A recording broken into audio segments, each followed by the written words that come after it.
Parenting is hard as hell. But parenting while you're feeling stuck, tired, and defeated? No, that's almost impossible. Trust me, I know. Just a few years ago, I was struggling mentally, emotionally, and physically. I wasn't showing up for my kids the way I wanted to, and I for sure was not the human that I wanted to be for myself. But I turned it all around. And today, I want to share with you how I went from feeling lost and defeated to being a fit, thriving dad who's leading by example. So, sit back, grab your coffee, your tea, whatever may fuel you, and let's chat.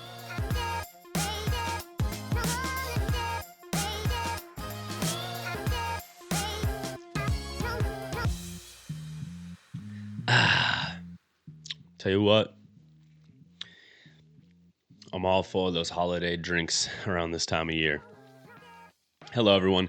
Welcome to another episode of the Unbreakable Parents podcast. I'm your host, Devante Erlinson, and if you haven't been here before, thanks for being here. I'm excited to have you with us, and for those who are returning, shout out to y'all. We love you. Cannot wait to keep rocking and building unbreakable foundations with each and every single one of you. Now, as you heard at the beginning, today I want to talk about something that's pretty near and dear to my heart. Just how I went from being a dad who honestly was pretty depressed when I look back at things and I reflect some more, to then being a dad who's fit and thriving. Now, I'm not saying that I still don't struggle with things mentally and physically and emotionally. It happens to all of us and it happens to me. But I can for sure say I am no longer depressed. I might get sad. I might get down at times. Yeah, it's part of life. Life's hard. Being a parent is hard as hell. Like I said at the beginning, it's not easy.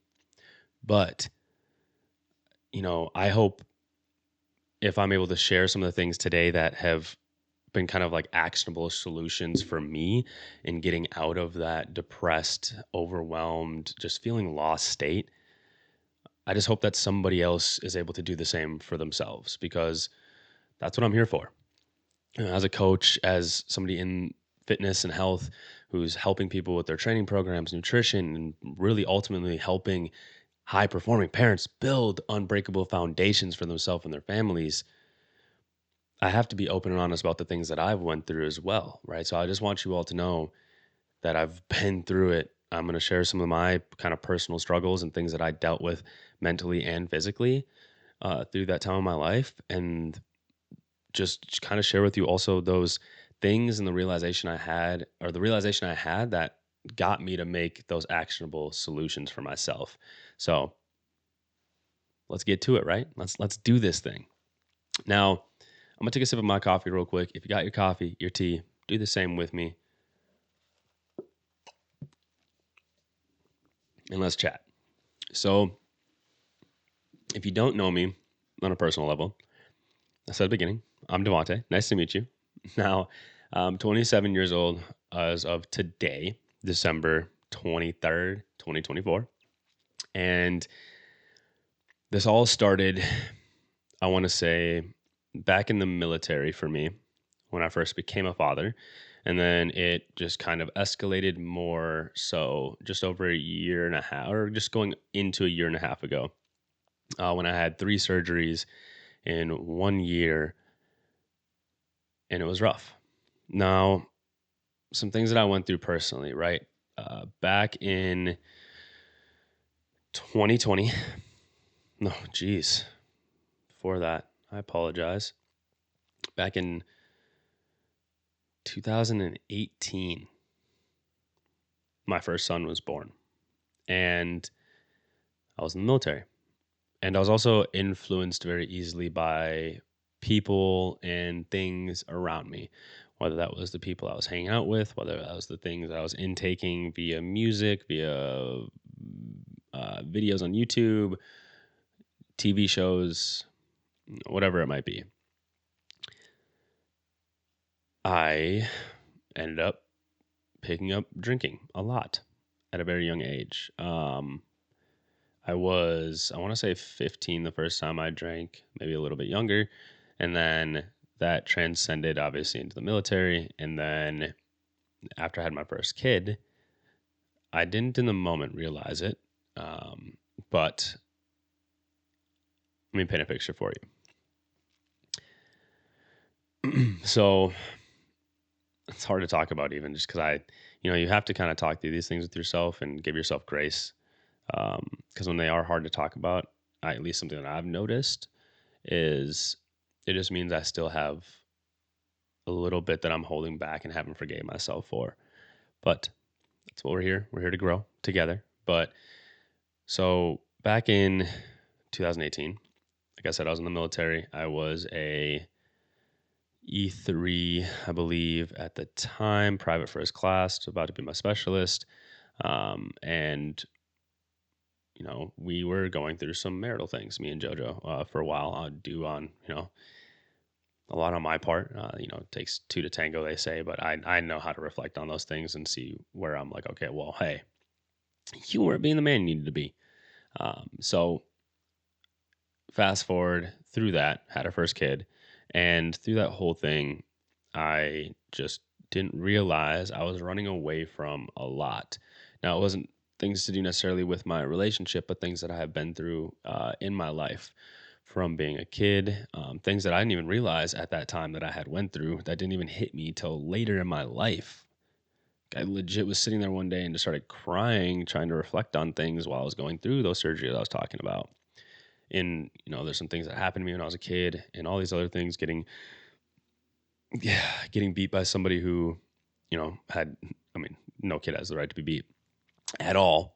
But having my hands put on me by somebody who didn't have the right to, just a lot of these different things, being racially profiled in school when I was in first grade, there's a lot of there's little things that add up.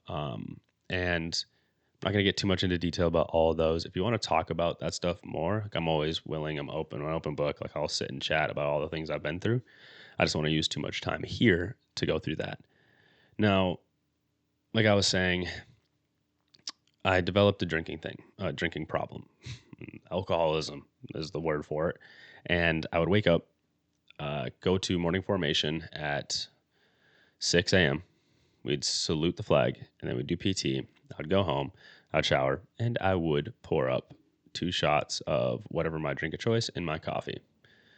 That's how I started my day. And then I continued that on. I would get home, and I would just drink. I thought I was a good dad because I'm hanging out, but I'm also having a drink in my hand. And then kid goes to bed, and I wanted to drink more, and it was just a thing. And then I started to notice, after I hurt my back and all that stuff, and then realized like what drinking was doing to my gut and inflammation and stopping the whole, drinking in the morning thing as I was getting out the military. It was still there. I still had addictive tendencies. And then I went through a couple surgeries, and with surgeries come pain pills, and I didn't knock my drinking. And at that same time, since I didn't knock my drinking out and I was taking pills, I ended up taking more pills, and I wouldn't say that I got addicted to them because I didn't search for them after they were gone, but I knew in the moment it was definitely an issue. And then I also had it happen again after the second surgery. And then the third surgery came around. And luckily by that time, I wasn't drinking anymore. And it was a lot different. But on my birthday of that same year, turning 26, I got really drunk and woke up the next morning and it was just done. I just knew I was done. I've had a couple of sips of things. Like I don't say I'm completely sober because like there's been times where I've been out and I've had like a cider type of drink or like a beer while I'm out, but I haven't got drunk ever since that day. And I don't like to say I'm completely sober because there's people out there who are like completely sober, and I don't like to step on those toes. And shout out to everybody out there who is. But for me, I kicked that addictive side of it, but man, did it take a long time. It was hard. And when I look back at it, I feel terrible. The way I treated my kids, the way I treated JoJo, my wife. It was a hard time in my life. And I was also just eating foods that like did not help me at all. I was definitely hiding pain away in food that I was eating for sure. I'd be like, oh, I'm eating like this meal and this meal. I'd have my couple good meals a day, but then I would also throughout the day, like Debbie's and random shit from the gas station. And I would have McDonald's and, just all the fast food crap. Not gonna lie, like I still have it every now and again. I'm a freaking dad. Sometimes I gotta pop through a drive-through and stuff here and there, but I make way better choices. And it's not something I'm doing to run away from pain and hiding in other things. Now, it affected my whole family. It was something that, when I look back, was avoidable. But you don't know unless you kind of go through some things sometimes. And I wish I would have caught it a little bit sooner. And I'd have to go through almost like a year, longer than that, but just a long time of not being open and honest with myself about what I was running away from. So there was that. There's the eating. And then, of course, like money was a big thing too, because how do you get these things? Well, you spend money on them, right? And like the mental side of this all, I didn't realize it, but I definitely was suffering from some form of anxiety. I would think about things and I would get really anxious, and that would cause me to want to drink more, to eat more, to hide that feeling away in some shape or form. It would also lead to just like low motivation. I was not motivated at all. Like I just didn't have this entrepreneurial side to me. Obviously, that's why I'm here doing this. And I have since I was a kid. When I was a little kid, I used to make picture frames out of popsicle sticks. I would decorate them, and then I'd make a picture on the inside of the piece of paper. I would draw the picture, illustrate it, do everything, put my little name on the popsicle stick, and I'd go door to door and I'd sell them. Come on, let's go. I've been an entrepreneur since I was a kid. It's my creative side to me, I believe. That's kind of what it is. And during this time of my life, I was not doing any of that. I had no motivation to do any of it. And I believe that's what played a role into some anxiety and some depression as well. My mood was just absolutely trash. Like I just thought the world, I wouldn't say I would never play the victim mentality, but I just felt like, why try to be better than I am right now? I'm fine how I am.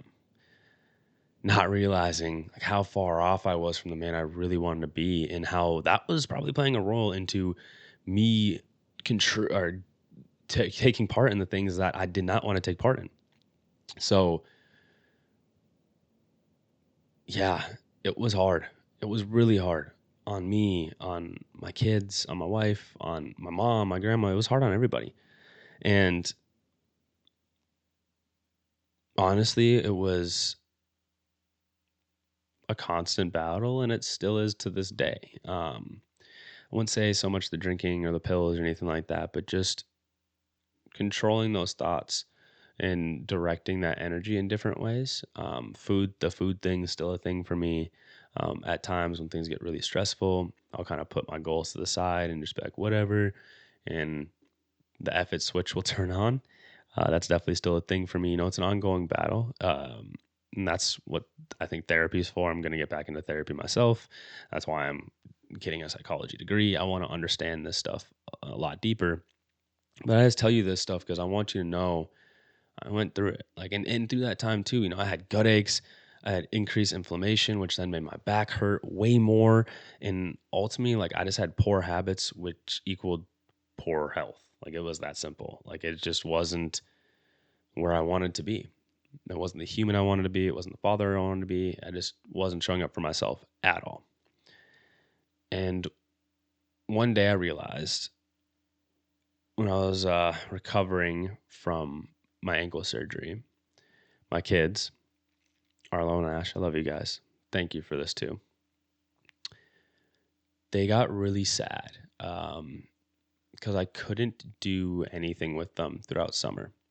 I completely tore 5 ligaments in my ankle. I chipped a bone away. They had to go in, reattach the ligaments and the tendons, and put a rod through my ankle, put some internal braces in, all this stuff. And the recovery process didn't go like it was supposed to. They had to go back in, take all that stuff out. While in the interim of that, I also got stabbed in the hand, had to get surgery in my hand because of a staph infection. They had to go in and clean out everything on my wrist.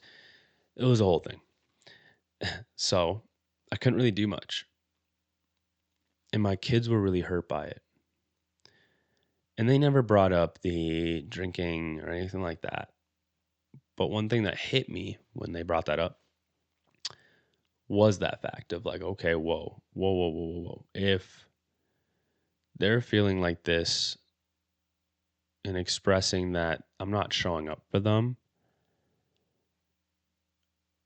they must be feeling something for a while to then feel like they need to say something. And even if it wasn't the drinking and it was the surgery for them, for me, it made me reflect on that and to see truly how I wasn't showing up for them, for myself, for my wife, how I wanted to. And I had to eat that. It hurt. I had to eat it. But I also couldn't completely destroy myself because of it, because if I did, I'd probably end up going back to the things I didn't want to be doing. So that's what I went through. And that's my realization. I want to give you some actionable solutions that I used, that if any of this sounds like something you might be going through, that you've struggled with mental stuff, physical stuff, the emotional stuff, like these are the things that I did for myself that got me to where I'm at today and helped me to continue to grow. The first thing was just building small, sustainable habits. So what I did is I realized, okay, I've always been into training. It's never been something that I didn't do even through this time. I was still training and everything. But I had to start picking up habits that benefited me and my soul and my overall purpose in life and where I want to go. Now, for me, that's to learn as much as I can about psychology, nutrition, about training, biomechanics, those things, so then I can go help my communities and help them learn how they can thrive and build unbreakable foundations for themselves and their families. And I sat and I thought about that. I'm like, okay, well, if that's the case, what are some habits around that? Some small things that I can do on a daily basis. Well, okay, let's just live a little bit healthier life. Let's make sure we're getting, set amount of steps in. For me, it's 8,000 to 10,000 steps a day. And then I'm like, okay, cool. Like I hit that. That's a small habit. I started getting more and more and more. Sweet. And I'm like, all right, cool. Now let's move on to something else. Okay, I want to start reading. I probably should read a little bit more or at least get some type of educational program going. So I got myself into NCI, got my nutrition certification, and then I also just continued education, reading like the Be Your Own Bodybuilding book. Oh, geez, I cannot remember the author of that book. I'll put it in the show notes. And just a lot of other resources that I just continue to learn from on a daily basis. And I started to pick up these little small habits, sustainable things that I was able to do on a daily basis. I didn't start them all at once, one thing at a time. I believe it's 14, I could be saying the days wrong, but like 14 to 281 days or something like that to ingrain a habit in your life. So yeah, you got to take your time, one thing at a time. Don't overwhelm yourself. Make them small, sustainable, and realistic too. Like, don't think like I couldn't be like, oh, well, I'm training twice a week right now. Like this is me back when I was like, oh, I'm training twice a week right now. I'm drinking probably like a liter of water and, okay, I'm getting like 5,000 steps. All right, cool. I need to eat more protein. I couldn't be like, all right, well, I need to up my protein by 50 grams. I need to also start training 5 times a week. I need to, well, I shouldn't say I couldn't. I could have, but ideally what would happen, I'll go over it. I couldn't do all those things at once. And if I did, or I shouldn't say I couldn't. Ideally, I shouldn't do all those things at once. And if I did, I can tell you from experience, for myself, and from even working with other people, majority of people, and I know myself, I wouldn't have been able to keep it up. It wouldn't have been sustainable. That's why I say small, one thing, start there. I knew I had to start putting a focus on nutrition next, because what I learned from my nutrition certification, from a functional medicine doctor I used to work with and kind of mentor under, nutrition plays a big role into inflammation. And my inflammation plays a direct role in my back pain and me recovering from surgery, all that stuff. So was like, okay, well, I need to put a focus on it, but I don't want it to be overwhelming. So after I started building my little habits, I told myself, cool, I'm just going to hit my body weight in protein every single day. That's what I did. Started there. And then I started to learn more about how to integrate, carbs in around training and intra carbs while I'm training, and then having less carbs throughout the day, to then wait to have those carbs when I'm training, and then having more fat around those meals. And I just started to learn how to structure my macros a lot different. And I'll do an episode on like macronutrients and all that stuff as well if people want to learn more in depth about that.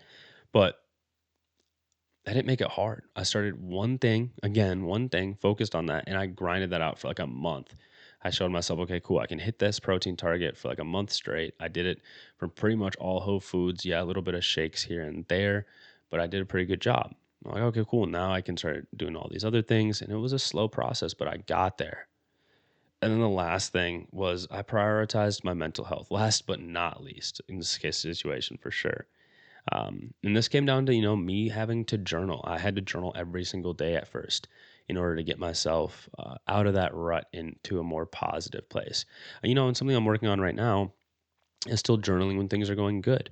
I seem to kind of fall on journaling when things are hard, which is great. I think that's how I use it now, but I kind of want to still use it in a way to just be grateful when things are great, and not feeling so hard.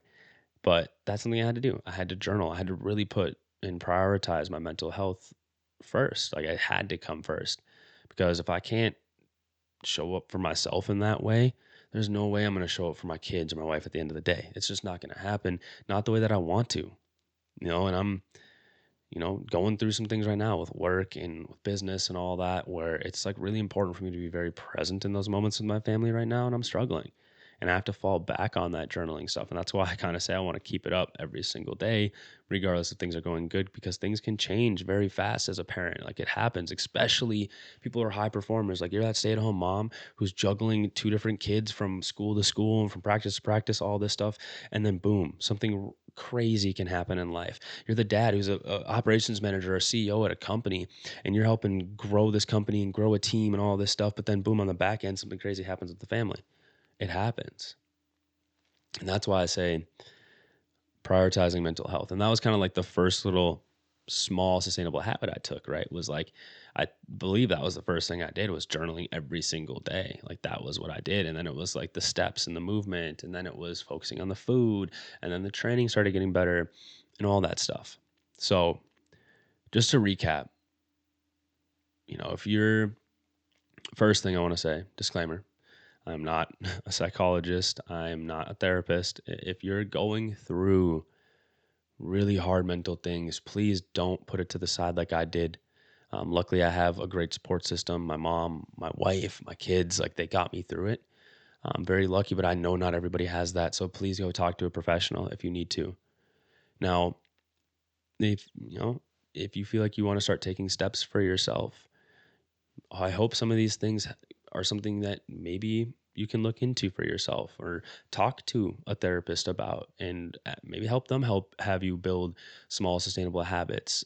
Maybe help them, or find a coach who can help you build in a nutrition plan that's not overwhelming. Shout out to us. We do that here at AXEARE. So if you need that, check out the show notes. Free coaching calls, no sale incentive at the end of it.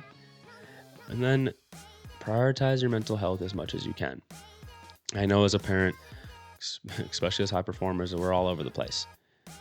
But I promise you this, and I see it time and time again myself, you will perform that much better at your job, at the home, at being the parent, if you prioritize that mental health. That's just something I really do personally believe in myself. Curious what you all think. Let me know down in the comments, or send me a DM on Instagram. That's really all I have. I think the biggest thing I want to take us out with is this. Remember, the legacy we leave behind will only last as long as the foundation it stands upon. Let's make those foundations unbreakable. And if you need help with that, come join us in the AXEARE Collective. We are a group of like-minded, high-performing parents, individuals who are out here on the grind to be the best versions of themselves for their families building unbreakable foundations. I'm Coach Devante. Thank you, everybody, for chilling with me today, and I'll see y'all next week.